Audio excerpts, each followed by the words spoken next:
above all nature and all creation. Amen. Amen. Dans la vie, il y a des moments où il faut crier.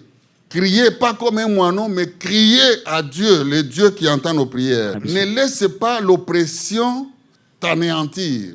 Ne laisse pas l'affliction t'anéantir. Alléluia. Amen.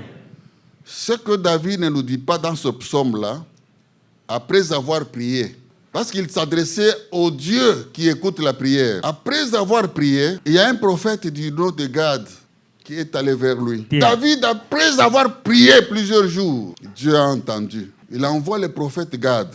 Voici ce que le prophète Gad lui dit. Ne reste pas dans la forteresse. Bien-aimé, dis à ton voisin. Ne reste pas dans la forteresse. Rentre au pays de Juda.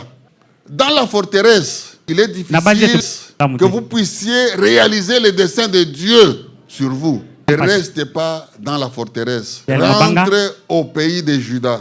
Amen. Amen.